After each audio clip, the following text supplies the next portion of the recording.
طبیعت با دستان هنرمندش چشمانداز بسیار بسیار جذابی رو به وجود آورده که واقعا من شگفت زده شدم.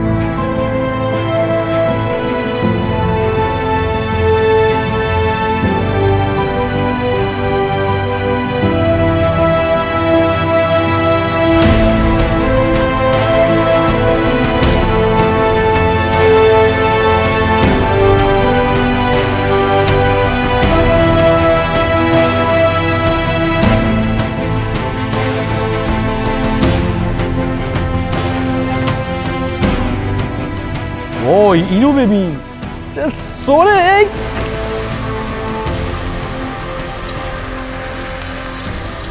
اینو بهش میگیم کارایی ماهی. واقعا خوشمزه است. طعمش خیلی خوبه. اگه شما ایرانی ورق لوٹتا رو بیکار چاره